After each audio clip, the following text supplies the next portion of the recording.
I'd be very interested in hearing what the others have to say, and we'll try to leave some time for discussion. So I'll start with the first group presenting, which would be Greg Bamber of Monash University in Melbourne, Australia, who is the co-chair, as I said. He will start out and then he will switch to his co-presenter, and he will introduce his co-presenter. So let me turn it over to you, Greg. Well, thank you, Janice, and also Paul, who it was actually Paul that had the idea for this session, and indeed a similar session focusing on the US situation. First of all, in Australia, when we're having sessions like this, we acknowledge the traditional owners of the land and their elders, past and present. And can you hear me okay, Janice, over there in the US? It's early morning in Melbourne. Briefly, in terms of the varieties of capitalism paradigm, Australia is a liberal market economy, and it has many similarities with Canada, the UK, and the US, especially in contrast with coordinated market economies such as Germany, as we summarize in our new edition of our book, which I'll put details of in the chat. The economy and universities in Australia have more similarities with Canada and the UK than with the US, which is exceptional in so many ways. Like the US and Canada, Australia has a federal constitution, but in Australia, the federal government has the most influence over unis. Like Canada and the UK, nearly all unis in Australia are state unis that have generally been funded by governments. But since the 1990s, the funding that unis have received from governments has been absolutely inadequate. And this has prompted unis to recruit successfully increasing numbers of international students, especially from China, India, and around Asia. Proportionately, in relation to COVID-19, Australia has suffered many fewer deaths than most other countries, partly because it closed its borders. This had an unintended consequence of drying up the student fee revenue that had been flowing into Australia and unis from international students over the last year or so. So the pandemic has put unis here into crisis mode, and faculty have been facing layoffs and restructuring. How could our union confront this crisis? Could it take strike action? Might this not be effective, however, since the union doesn't have anything like 100% membership density, and many faculty are individualists? It's not easy to mobilize them to take effective collective action, and their usual work situation has become increasingly competitive. Publish or perish prevails more than ever. Simultaneously, uni leaders have adopted increasingly managerialist and corporate management styles that contrast with the relatively more collegial styles that prevailed in the past. Also, in Australia, there are tough laws that severely constrain unions from taking collective action unless they jump through various legally enforceable hoops. So it might be more appropriate for the faculty union to try and engage in a form of cooperation with uni leaders in the face of our common enemy, COVID-19. There's no one more appropriate to discuss such questions than Dr. Alison Barnes, who is not only the president of our National Tertiary Education Union, but fortunately for us, Alison's also an excellent industrial relations academic, and her research focuses on union strategy. So take it away, Alison. Thanks, Greg, and thanks for that very kind introduction. I too would just like to acknowledge that we're meeting on traditional Aboriginal lands, in this case across the globe. Greg's right when he pointed to the crisis that COVID-19 created for higher education. As he alluded to, we had $10 billion pulled out of higher education, our public universities, in the decade leading up to COVID-19, and COVID-19 stripped another couple of $1 billion from our universities. So our universities, our public universities, were plunged into an unprecedented crisis. I think what also makes this crisis interesting is not only was there the drying up of international student fee income, our federal government essentially walked away from public universities during their biggest crisis by refusing to provide the sector with any kind of lifeline or rescue package. So as Greg's asked me to talk about how did the National Tertiary Education Union respond to this unprecedented crisis, there's so much we can do, and I think I have 8 minutes to talk, so I'm just going to give you a very brief overview of some of the things we did. As Greg mentioned, strike action wasn't an option for us because we are not in a bargaining period, which essentially means strike action is illegal in Australia. So we had no option to kind of fall back on those traditional kind of remedies of strike action. So we did a number of things, all the kind of classic kind of lobbying, kind of putting pressure on work. We tried to organise, but this is in the context of many cities in Australia being in lockdown. So it was a lot of organising on Zoom. We had things like car cavalcades. We had members write submissions to politicians. We had mobile buses driving around key political electorates, advertising, I suppose, the crisis. So I could talk for hours about, I think, what we did to respond to essentially what was a looming jobs apocalypse across our sector. But I think the thing Greg was most keen for me to talk about was not the range and breadth of organising and, I suppose, campaigning activities that we engaged in throughout last year and into this year to confront the ongoing crisis. But I think he was particularly interested in, I suppose, one of the ways we sought to deal with the job losses very early on in the crisis. So very early on last year, we thought we were doing quite well as a union in dealing with COVID. We were the first union across the country to win paid pandemic leave for all staff, and that includes casual or precariously employed staff. When I talk about casual workers, they are people, I suppose, they might, I think Greg says they're called your adjuncts, and they're people with no employment security. So we were the first union that I know of across Australia to win paid pandemic leave for those staff. We also, very early on, we also made membership free for precariously employed staff for 3 months in order to give them as much protection as possible. We were very successful throughout the course of the year, I suppose, in drawing media attention to what was happening across our sector. So initially we thought we were doing very well. And by some measures, we did do very well last year. Our union membership grew to the highest it had ever been. So when we realised, I suppose, what was coming at us, the crisis that was emerging, the NTU, my union, did some modelling which suggested that we were looking at around 20 to 30 full-time equivalent 1,000 job losses. So that's 20 to 30,000 people who should be standing in our classrooms, who should be developing cures for COVID-19, who would be standing in unemployment queues.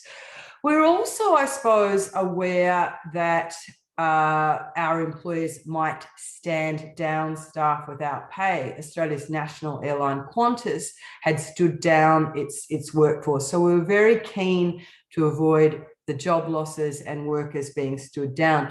So very early on in the crisis, we sought to negotiate a national framework that would provide, I suppose, for protecting jobs.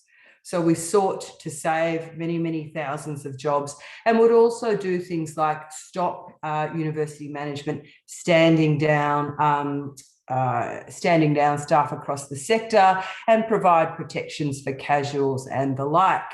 So this was a sort of series of kind of long, intense negotiations we had with 4 of our university's vice-chancellors and their employer association, who is generally pretty industrially aggressive and unpleasant. So these 4 vice-chancellors were supposed to sort of represent vice-chancellors across the country, and Universities Australia, which is another body through which vice-chancellors work. So we opened, I suppose, the COVID crisis off with negotiations around how we might develop this national framework. I never want to go through that period of my life again, because we were negotiating 7 days a week, sort of 16 hours a day, because whilst we were trying to, I suppose, work cooperatively to come up with a solution, when you're asking, vice chancellors to cut their own pay, for example, those negotiations can be fairly intense and fraught. So the national framework that was developed after many weeks, and we're working again in the context of this crisis, we had an idea of what was coming at us, but it was very, very early days, did all of those things. It suggested, it protected jobs, it stopped stand downs, and in return for this, we agreed that if university management in Australia, they're very reluctant to, was transparent, and they would open up their books so that we could assess all of their financial, what was happening to them financially. We would, depending on the extent of the crisis that university faced, agree to reduce wages for the period of a year by 5 or 10%. So this was essentially supposed to be a 1-year variation to an enterprise bargaining agreement. So for 1 year, this national framework would be in place to see our universities through the crisis. We were, of course, interested in saving as many jobs, as I've said, as possible, but seeing the sector, helping the sector and our members survive this 1 year of a crisis. And this was also important to us because this year we ended up bargaining negotiations across the country, and we wanted to ensure that we could use that period to organise, save jobs and prepare for bargaining. So, as I said, we negotiated for long and hard for a long time and came up with this national framework agreement. Now, this is where things start to go awry. The main problem we faced was that university vice-chancellors across our country are unable to, I suppose, act as a collective. So we thought we were negotiating in good faith with university management, but that did not turn out to be the case. And the university managers, university vice-chancellors themselves could not, I suppose, agree to the framework. They were, individually, some were reluctant to take the pay cuts. But I think the thing they were most concerned about was that transparency and those hidden sticks for union power that were built into that national framework. So whilst the VCs, the vice-chancellors, were in a crisis around what to do around this framework, and there were great tensions amongst them, the framework also produced various tensions within the union. Whilst overwhelmingly we knew that NTU members were supportive of the framework, we did, however, face, I suppose, a problem with a section of our membership, and this is probably a section of the membership who we love the most, and that is our sort of hard left activists who were very, I suppose, concerned around the idea that you would make any concession during this period. There wanted to be no concessions in terms of particularly the 5 or 10% cut to people's wages for the year. So it plunged us in some senses into an internal battle within the union around how you respond to the crisis. And I think what the union perhaps didn't do well is, I think we knew this crisis was coming, and when you're in a crisis, you seek to respond very, very quickly. But I think where we fell down is that we didn't take the membership with us enough on that journey. So our messaging, for example, probably when I suppose the arguments exploded around whether it was appropriate to kind of negotiate this framework, our messaging, I think, was not adequately prepared. We were accused of being sort of, I suppose, non-consultative, but the reality was, I think the NTU probably had never had bigger or more workplace meetings. These meetings were, however, pretty contentious, and there was lots of kind of internal, I suppose, discussion and debate within the union. I'm not sure how I'm going for time, Greg. Have I used my 8 minutes? Yes, you have. So if you want to just finish up in a minute or so, or so. Yeah, so in a nutshell, we were plunged into, I suppose, this kind of argument with kind of our left flank and our activists, which I think, was a great shame. So in a nutshell, the jobs protection framework fell over. Now, the rhetoric around it was because of tension with this section of the membership, but the reality was it was because the vice chancellors could not act collectively across the country. So we did see versions of this framework introduced at particular universities. For example, at Greg's university, it was introduced because his vice chancellor is one of the, I suppose, people we negotiated with. At that university, they lost 466 jobs, and they were all voluntary redundancies. Whereas RMIT, a university down the road from Greg, who didn't want the framework and whose VC, I suppose, used the rhetoric of the hard left to say staff don't want it, they lost 24% of their workforce, or nearly 3,000 jobs. So I could talk about the response after the jobs protection framework didn't work, what we did in the year following to save jobs. And we were quite successful in saving some jobs. There was, I suppose, actions at all the branches across the country, but not that wholesale protection that we were hoping for. I'll end there, but happy to answer questions later. Thank you. Thank you. Thank you very much. Well, then let's turn it over to Anna Lopes from Newcastle in the UK. Thank you very much. I would like to share some slides with you. So let's hope this works. Can you see my slides? Yeah, great. So what I'm going to present briefly today is a book chapter that I've just co-authored with my colleague Steve Vincent, also from Newcastle University, and our PhD students, Julie Monroe, Andrew Kozhevnikov, and Nosheen. And so what we're trying to do in this chapter is really to claim the concept of biopolitics to employment relations, using the case of the union response to COVID-19 in UK universities. So we know that biopolitics is this Foucauldian term used mostly by postmodernists, but we actually think that it can be very useful for us in employment relations, because we see biological factors and organizational polities intersecting, especially when workplace health and safety is negotiated. And obviously this has happened in the context of the pandemic. And we also think that biopolitics is present in how workplaces accommodate the need to reproduce.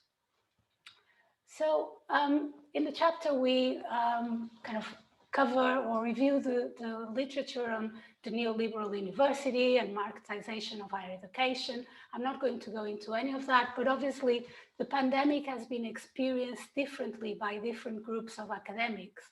And we've already seen from early research into the impacts of the pandemic that especially women and those on precarious contracts or your adjunct staff have been hit the most, perhaps. So we know that mothers of young children have had to reorganize their job priorities during the pandemic, and this has resulted in less optimal career trajectories to them.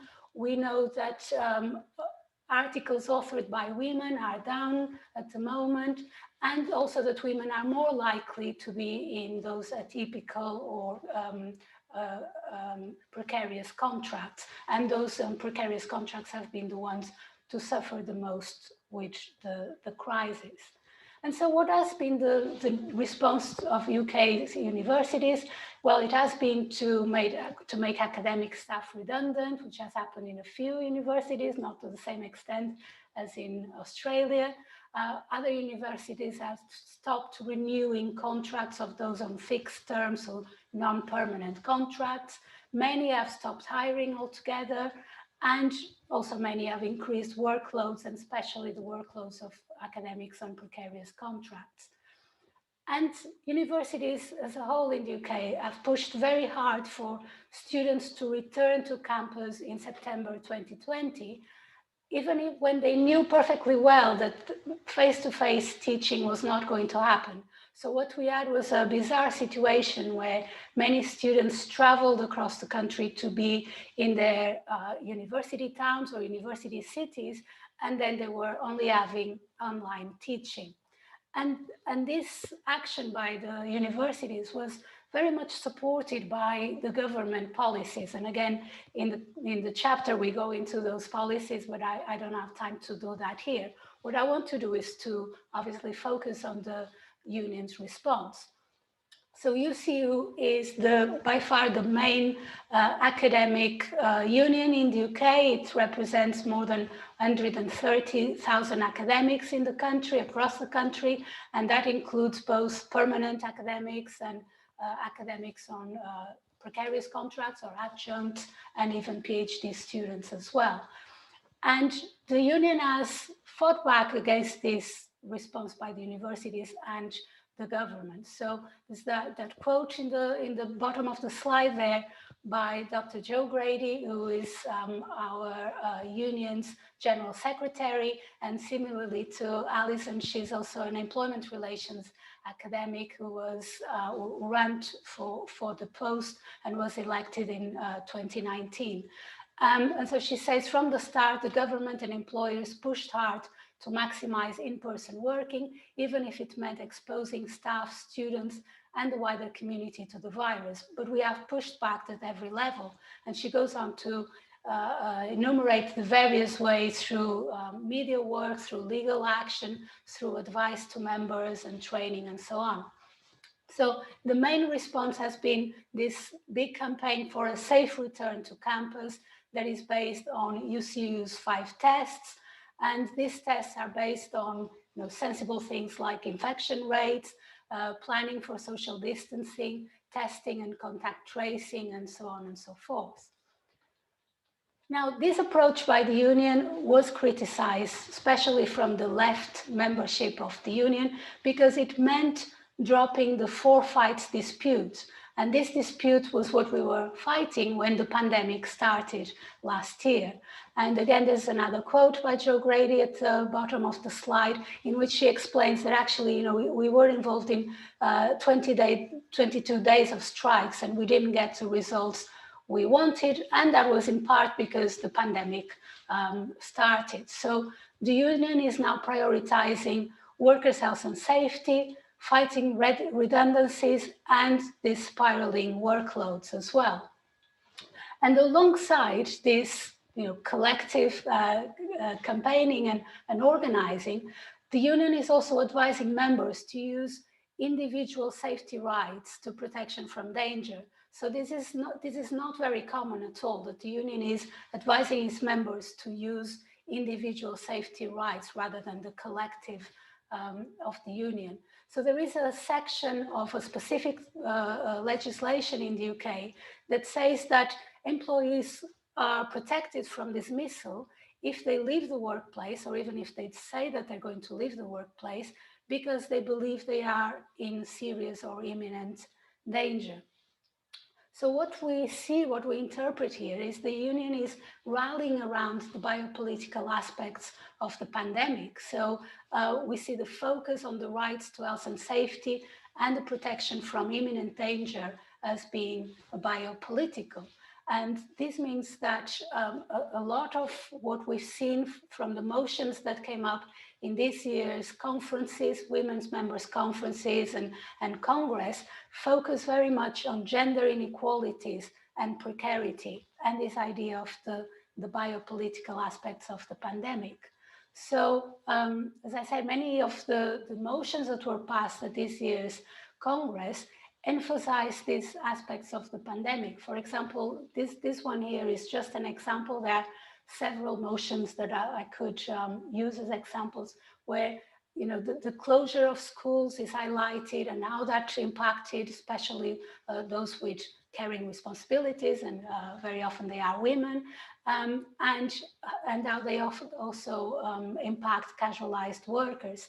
So Congress calls on the union to negotiate reduced workload for COVID carers. And likewise, the emphasis on protecting precarious workers, so highlighting how casualized contracts or academics on casualized contracts are the most vulnerable to the effects of the COVID-19 crisis, and so seeking commitments to protect their jobs. So we need to organize to protect members' jobs, both this year and in the future. So we have, you know, a pessimistic conclusion in the chapter, that is that the precarities that existed before the crisis are being exacerbated by the pandemic. And I didn't explore much of this in this short presentation, but I'm sure it's happening in other countries and other places as well. But there's also an optimistic conclusion, is that the biopolitics of the pandemic may be enabling new forms of political representation that is actually gender-based. So we're saying that there is scope for new biopolitical movements to emerge that are based on the gender nature of precarity and the severe impositions the pandemic has caused.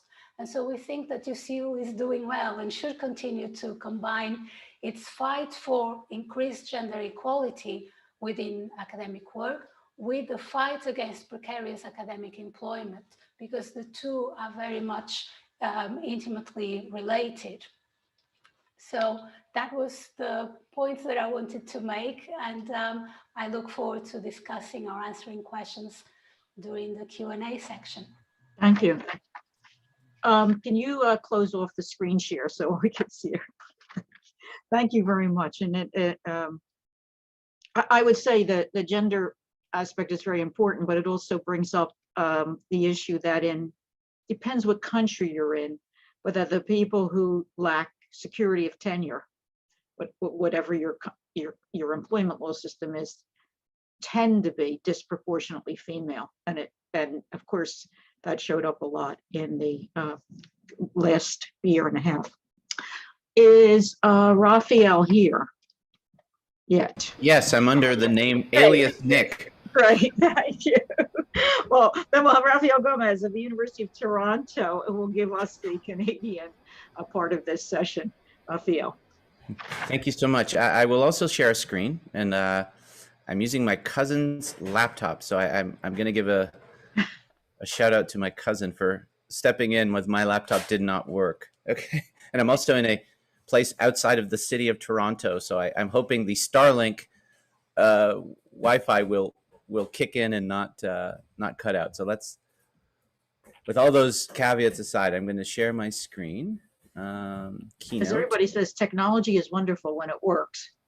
When it doesn't, you usually don't know why it's not working, and there's nothing that can be done. Oh, I don't know, Rafael. I think it's frozen.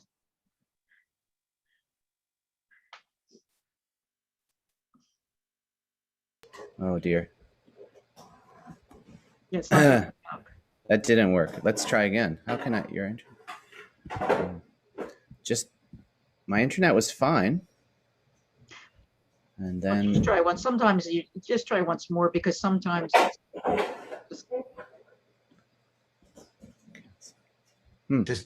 just while Nick's doing that, it's interesting that we use slightly different terms in Canada, Australia, the UK, and the US for the same sort of people. Like when Alison was talking about vice chancellors, I think you talk about the president of the university, and when Alison and Anna were talking about casuals, I think in the US, do you use the term adjuncts, for example? Yeah, but actually adjunct, you see, also the way, how can I put this? Like adjuncts mean you have usually means you have some continuous presence, but you don't have security of tenure. Then there's people even lower down. That's what lecturers mean often at American universities, brought in to teach one thing. Whereas of course, in a British university, a lecturer might have some security. So it's confusing. Yes. I wonder if Bernadette might be able to help, because I emailed her the slides. Bernadette or Emily, whoever's in Zoom. Are they on? Kelly Pike just said, if you send it, who can pick this up? Could somebody? Yeah, I'm really sorry. I'm trying. Every time I try, it freezes. I think that's Rafael, do you want to email it to me and I can share my screen and advance your slides when you tell me to? Or I'd love to. Or is your email also going to be a little bit? Yeah, if I open up, I think what's happening is there's only enough kind of bandwidth to support one application, and even so that's why I tried to take off my video, and then I thought I could still have some spare capacity to. Do you have a lot of Rafael, do you have a lot of charts or graphs, or can you just look at your presentation yourself and talk? Yeah, I think I'll talk. You know, in the absence of my slide deck, I will use the information that's on there, and I can direct you to anything that you can follow up on. Okay. So if those slides do appear, if someone who has them wants to post them, that'd be great. So yeah, so my talk would be centered around the Canadian experience, but as seen through the largest university in the country, which is the University of Toronto. There have been some events that have been COVID related, which I think I need to share with you, like the first bankruptcy ever of a university, which happened also in Ontario, the province that I am located in. I can share that later, but I'll talk mainly about the experience of the University of Toronto, and also, as it's an international session, I want to talk about the peculiarities of our faculty association, which actually kind of bears a resemblance to the sort of forms of unionism that existed in the UK, still do, which it's a voluntary recognition system in which the faculty association at the University of Toronto technically has never been certified. It's not a certified union, and yet it contains aspects of unions that we all find and think are very kind of canonical, but it works differently. Okay, so here's the spin. So the first issue I wanted to get into is this is not the view of the faculty union. It's the faculty association. So just a brief history, because I think it actually bears on how the university and the faculty association have responded to COVID.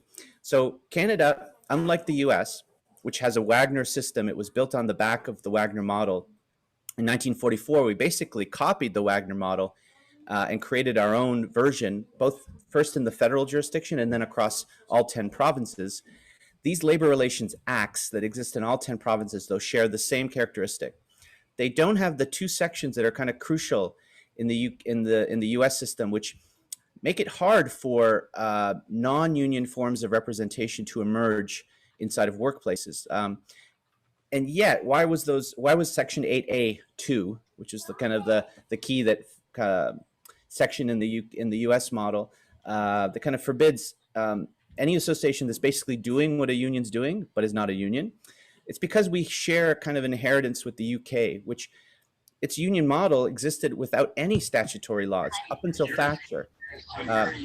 Essentially the unions formed by sort of pressure built on organizations to recognize them. And that pressure could take the form of withholding labor. So actually kind of the recognition strikes that precipitated the creation of the Wagner Act model, kind of a pressure point. But here in Canada, we had a tradition of voluntarism that went back quite a long way, and also of non-union representation. Now, our faculty association operates like a union. We have dues that are collected.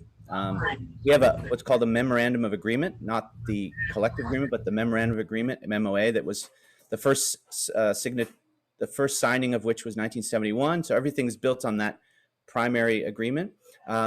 We don't have a strike. We don't have the right to strike as we would in a traditional collective agreement. Everything goes to an interest arbitration system.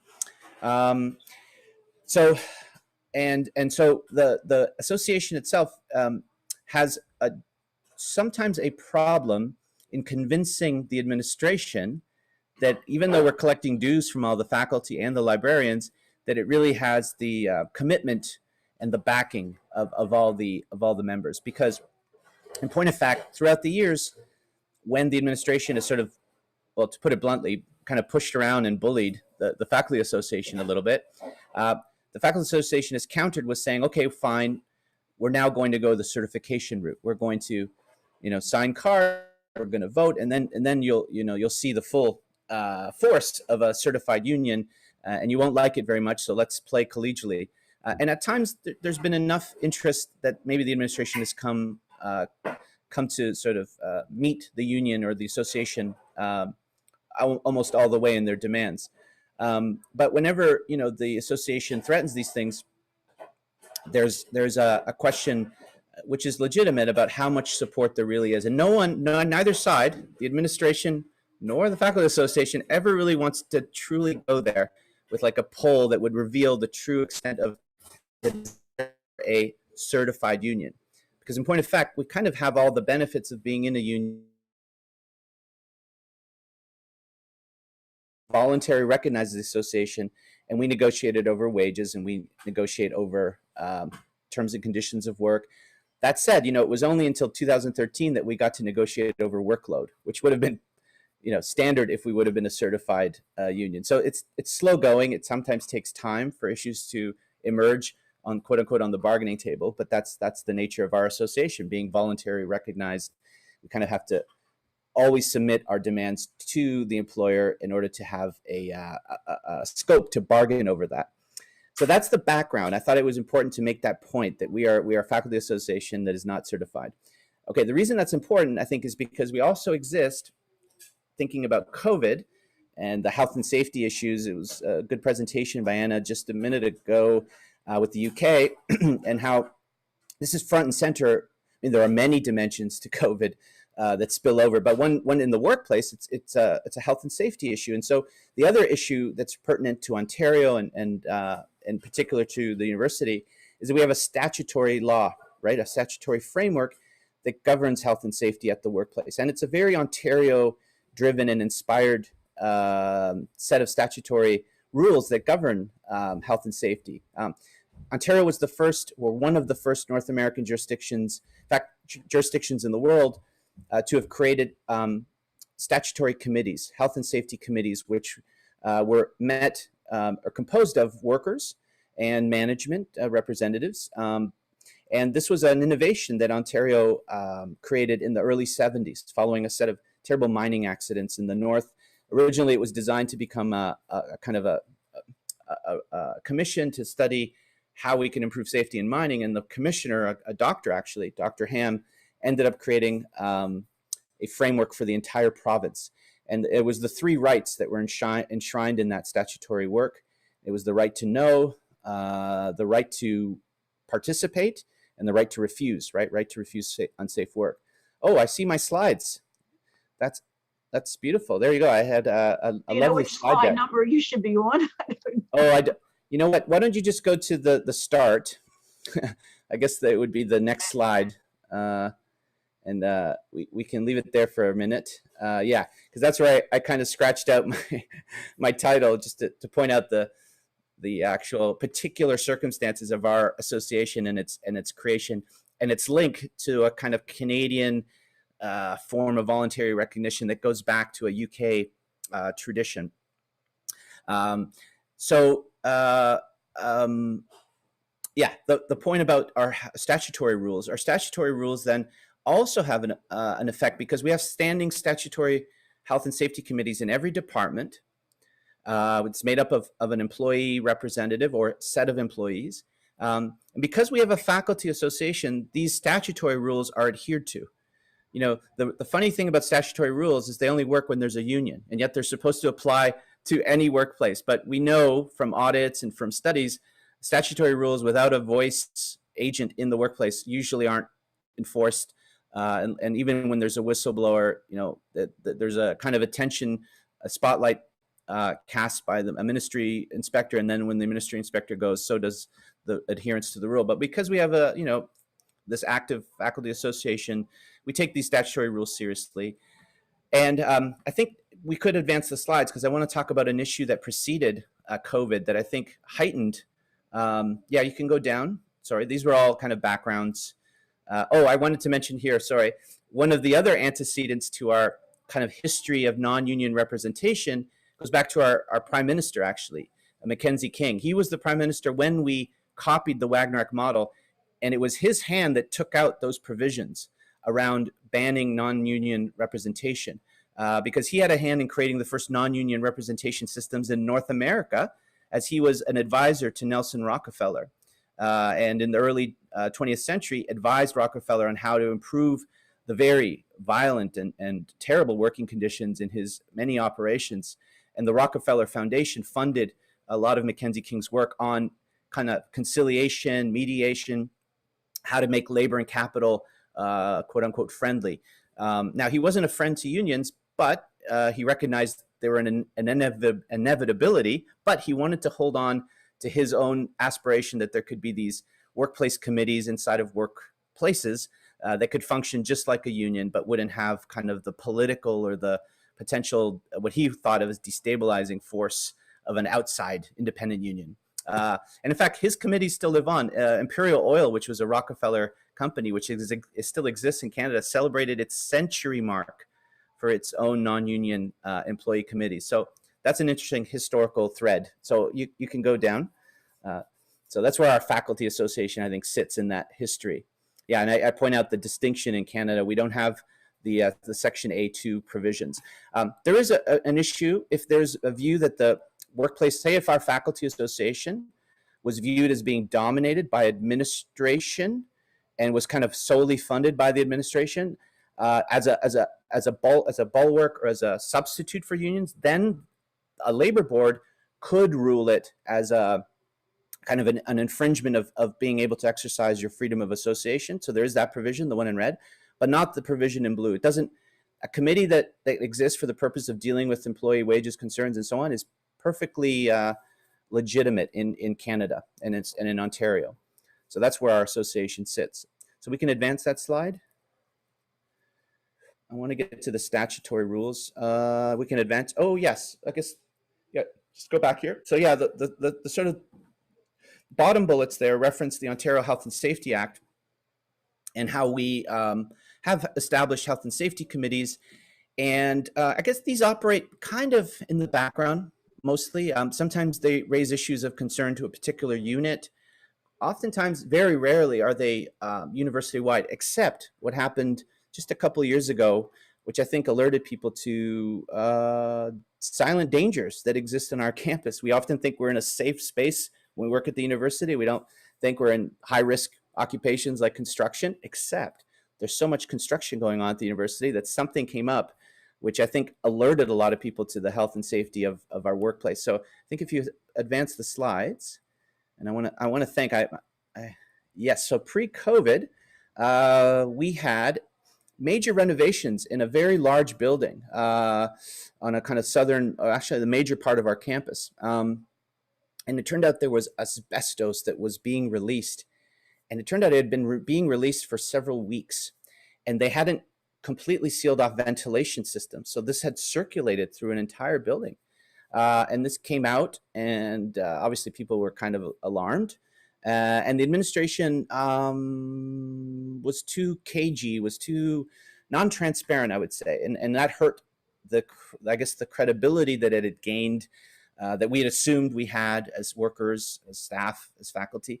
And I think this heightened UTFA's role. I think a lot of people who are kind of neutral to UTFA or on the fence, or even thinking, why do we need this, even this association, which isn't a union, but still collects my dues, why do we need it? I think this issue alerted people. I think many people thought asbestos was an issue of the past, that we'd cleaned our buildings, that there was all, turns out it's everywhere. Any renovation that was done in the prior to 1980, basically in the 70s and before, contains asbestos. And there are remediation issues, but when the work gets at such a kind of major level, this was a major building, you have to inform people that it was being done. It wasn't even an information. Remember the right to know? Everyone should have a right to know. They didn't tell anyone that they were being potentially, no, not that even they were potentially exposed. They should have known that there was work going on to remove asbestos, especially when people were working in other parts of the building. So this was an issue that preceded the COVID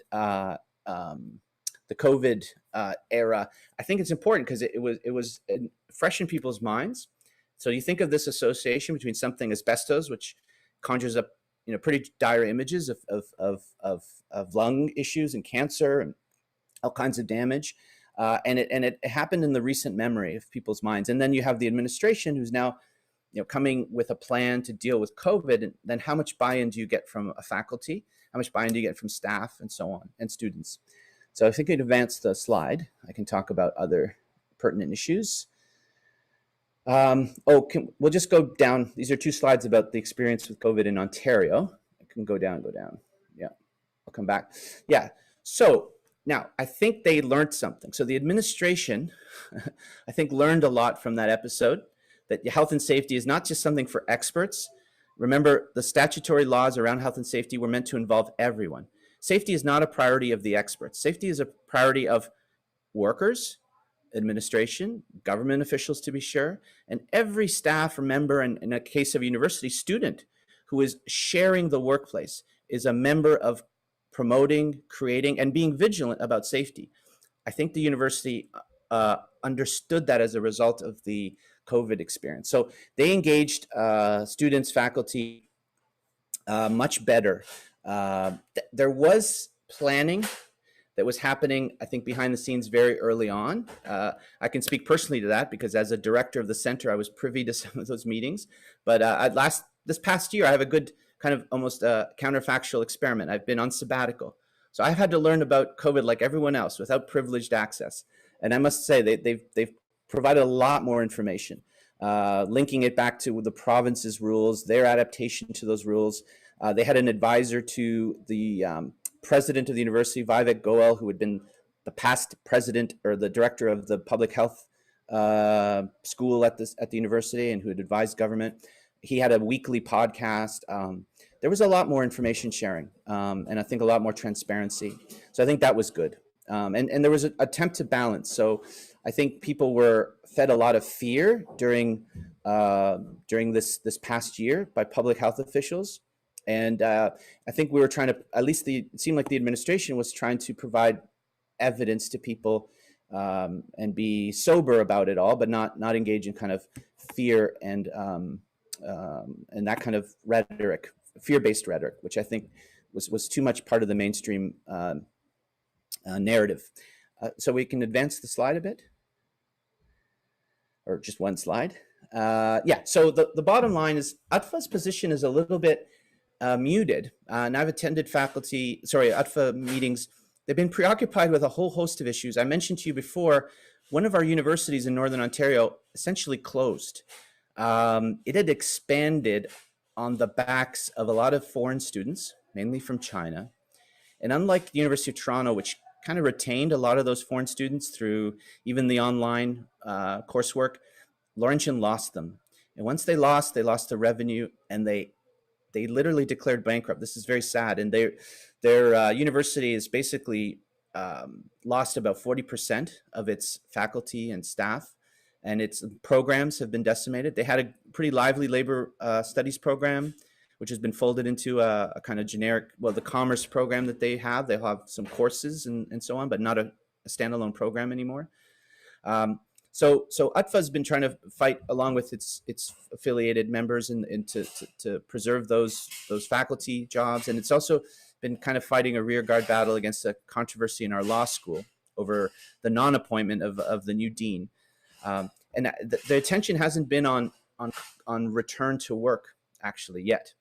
And mainly everyone is sort of taking guidance from the province, what the province will allow. The administration has a framework, a roadmap, should the province allow for return to in-person learning and teaching. And they've published it, and they've had input from student union groups.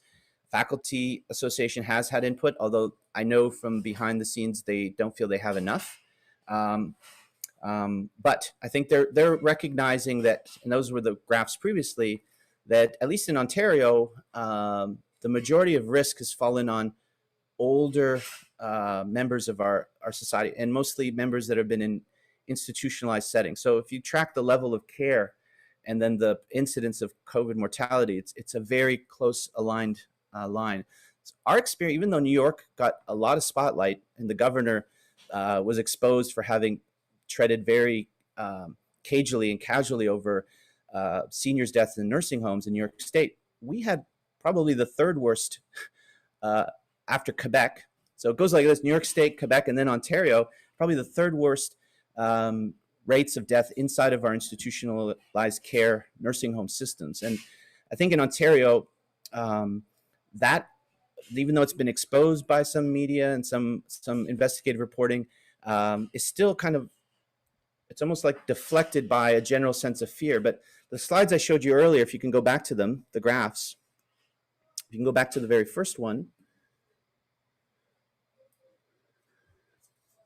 Must be I just graph want to show 8. one. I think it's slide 8.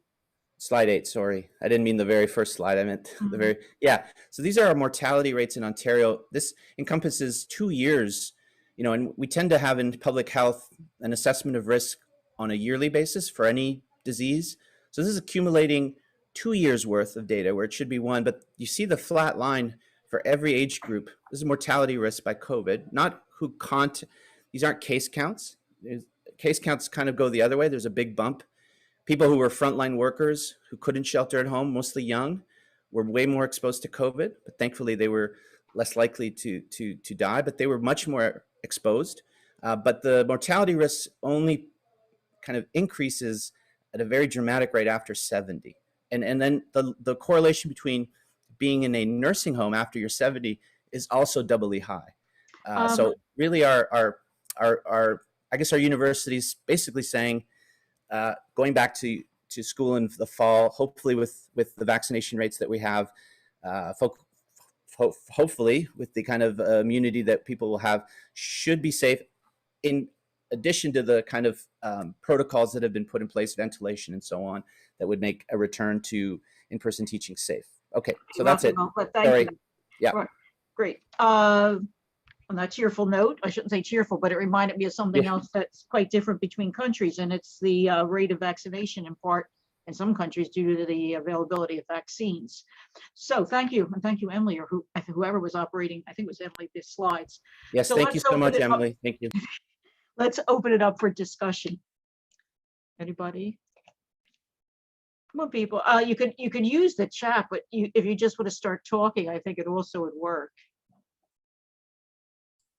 If not, I'll ask a question. In Australia, no, but it's something very interesting. You mentioned 2 things. Firstly, in Australia, there was this issue of having a framework agreement, but then, you know, individual vice chancellors or universities could do, in a sense, what they wanted. I have a second issue that was just mentioned by Rafael, and that is, I know some Australian universities have very large enrollments of students from China and perhaps elsewhere in Asia, and so that must have affected the economics of the university greatly, right there. So I don't know, comment you want to make about the Australian experience. Yeah, I suppose, as I said, I think $10 billion has been pulled from Australian public universities in the decade before COVID. Now, this is also in context of the sector growing. So our universities grew bigger, we deal with more students and the like. So there's massive underfunding of public education in our country. To overcome that, university management became increasingly reliant on international student fee income. Australia competed very well, I suppose, in terms of attracting international student fee income.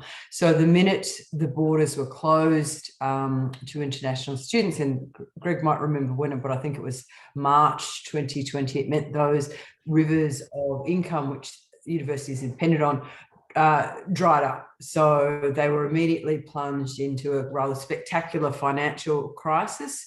I think the figures of how much money they lost in 2020 vary between, I think, about 1.8 billion and 3 billion. So this is, I suppose, why we've faced, as I said, that jobs apocalypse. We've lost over 17,000 jobs across the sector. We've seen workloads explode. As Anna mentioned, we've been increasing, I suppose, all sorts of issues, I suppose, increasing precarity across the sector, all sorts of consequences from that. There's an interesting angle on that, Janice, and thanks, Alison. And that as the universities attracted lots of international students very successfully, the university leaders saw themselves more like chief executives, and their council members, the university governing bodies, started paying the university leaders astronomical bonuses and salaries. So many vice chancellors were getting well over $1 million annually. And to some extent, this alienated not only those of us who are rank and file members, but also political leaders. So university presidents were getting paid several times more than the Prime Minister of Australia, for example. And this, to some extent, at least to me as an ordinary union member, unlike the union leader, Alison, seemed to lose sympathy. University leaders lost sympathy when they were going to the government and saying, look, help us more, and politicians were able to say, hang on, you're paying yourselves, you know, these astronomical salaries, university leaders, and you're building all these fancy new buildings and so on. And as Alison mentioned, one of the good elements of the framework, one of the many good elements of the framework that she negotiated with some of the university leaders, was that they would voluntarily take a cut in their income, at least for a period. And indeed, we as ordinary members agreed to forego a scheduled pay increase that was due to come. So there was some sharing of the pain. Can I add one other comment about this? I don't know as much about Canada, but I do know both the UK and Australia and some parts of the US. In some ways, as the percentage of the age cohort that went to university increased, really, the government didn't increase funding proportionately, such that universities became, you would say, financially stressed, and they tried to think of different ways to respond to that, such as taking international students to large numbers to keep books balanced, if I could put it that way. We'll skip the high paid administrators because this wasn't happening to many faculty. And in fact, what you see, at least in the United States, there's been the balance between faculty who have security versus those that are completely, insecure has changed. And that was another way of balancing the books because they're also lower paid. And with COVID, what happened is suddenly the books can't be balanced. So who takes the pain? And it's basically this faculty and staff who take the pain. And that the part of this session is that unions have had a very difficult time doing anything about that. That's the way I see it. I mean, and so in some ways, some people seized the moment, if I put it that, to say, oh, okay, now's our chance to push people out or rearrange something. I don't know, Paul, do you want to, I mean, you're at a university that's not, you're facing that in one way, maybe. No, I'd rather hear about Australia. Alison, okay. I think, is about to say something. Oh, no. I was going to return to the question about international students, but I think we've moved on for it. I suppose one of the really alarming things was when the borders closed, our Prime Minister basically told international students, go home, you're not welcome. And they've effectively, I suppose, crueled that market. So we had situations where not only were our staff standing in unemployment queues, international students were standing in queues for food banks, and the government's abandonment of international students is also extraordinary and unforgivable, really. Did they close your residence halls? I mean, at my own university, the university closed the residence halls it controls, which meant it threw students out of them. So if you were American, maybe you could go home, but some of the foreign students, they didn't know what to do. Like, how long would the place be closed? And if they left or went to their home country, if they could even get into their home country, would they be able to get back into the United States? So it was really very harsh. Yeah, I had one student who tried 3 times to get back to China. Finally was able to, but it took a very long time for him to get back. So I was going to ask about, did any of you have success with, just picking up on your last comment, Janice, about working conditions. I'm from a very small university in Washington, and a religiously based one. And so we failed in our attempt to try to unionize 4 years ago.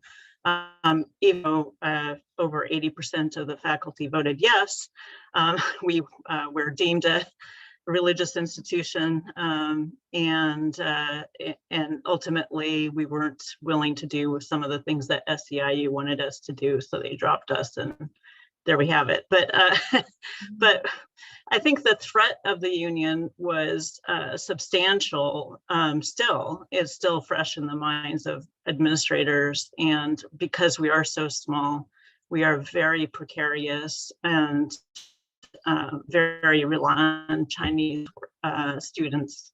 But absolutely, we've been taking the brunt of the work. We've been very fortunate that our enrollment has not gone down very far. We've been able to pick up students from other universities.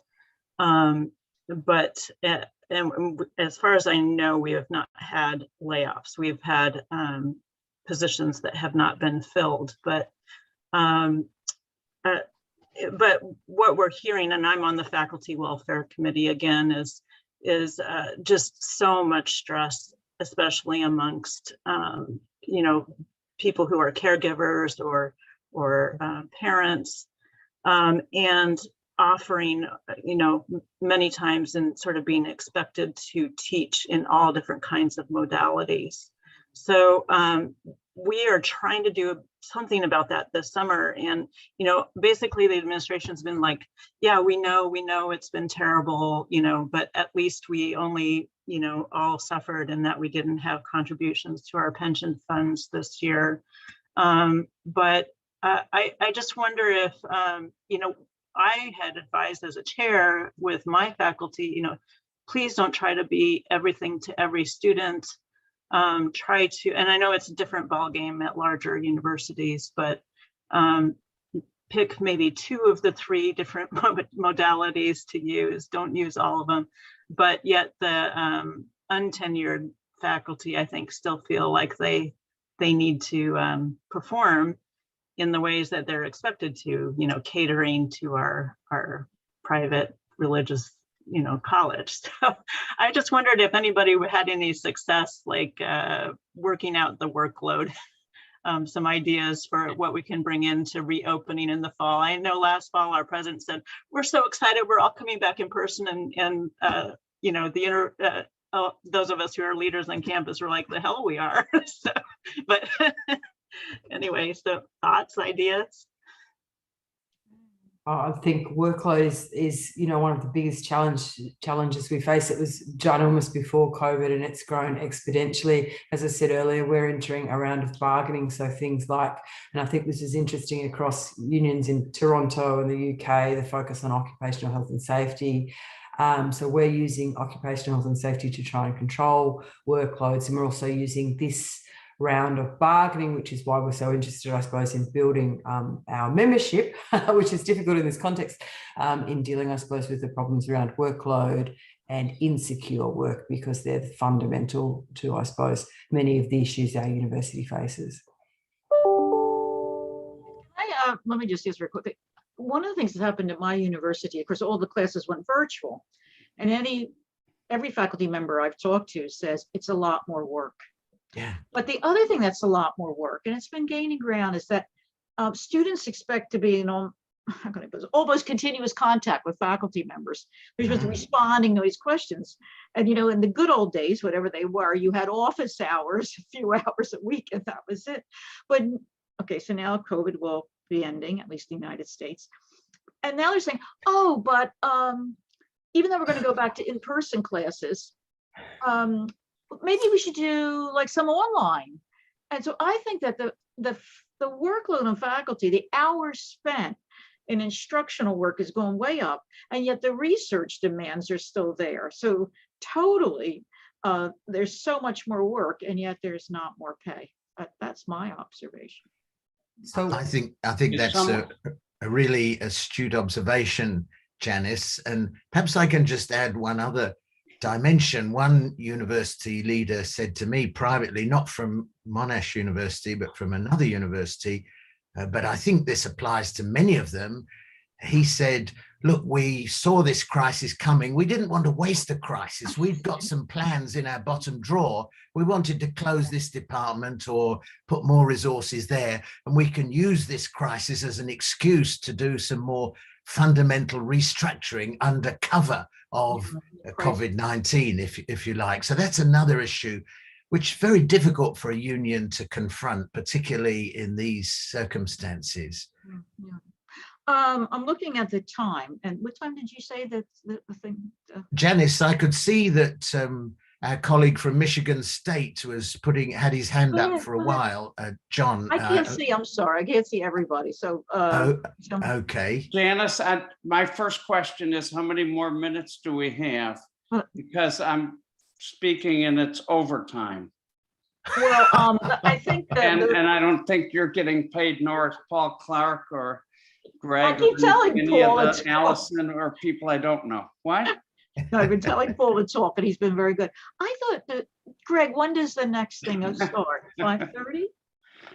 Well, Paul and Emily are the president and the executive director of LERA. I would, so I'll defer to their advice. Yeah, there is a happy hour at 5:30. Is that right, Bernadette? So Bernadette, are you about to shut us off? Well, it's going to be a hard stop. I won't kick We you guys can off just- if you guys we want to can say stay. We're done. What? Keep it. No, Well, no. we go till 5:30 and then join the happy hour if we want. Let's say there's a hard stop at 5:30, and you can go to the happy hour and continue the discussion. I So don't want- anyway, whoever I wants don't- to speak right now, go ahead. I don't want 8 minutes, but I wanted 2. Go ahead. So I was just going, so I'm a retired professor from Michigan State University, originally a labor educator and then taught in the grad school and ended up as the faculty grievance official for the university. And I have a talk tomorrow on that. One comment I would say, in the Big Ten, which is 14 universities, somehow equals Big Ten, they're mostly Great Lakes with a few bizarros. New York and New Jersey and whatever. I would say the astronomical college salaries for administrators is much less a function of Chinese student enrollments, although we followed Iowa and many other institutions in chasing after non-state college kids. And the university didn't care where they came from. I think they originally hoped they would be California and New York City kids, but it didn't turn out that way. But I think salaries for some administrators was more a reflection, not even of that, than of college athletics. If you're successful in the Big Ten with college athletics, you're going to get more money. Mhm. Second comment, I would be curious if anybody's doing any research about the Great Lakes. I'm in particular been interested in several topics about New York, Michigan, Ontario, and Quebec. And if anyone is doing anything about that, I would like to hear more. Not that I don't like Pennsylvania, but I've been working on this. So MSU has made some changes already for retiree faculty benefits. They changed us from Blue Cross Blue Shield to Humana. And so our co-pays went up significantly. They also made changes for young faculty in terms of their benefits. So this stuff's going on. I assume, you know, one Big Ten university talks to another, talks to whatever. I'm done. Great. Any other comments? Well, hearing none, I think we've had a lively discussion, and I will tell everybody to now, if you want, move on to the virtual happy hour and continue discussions. Thank you. Thanks Bye. so much.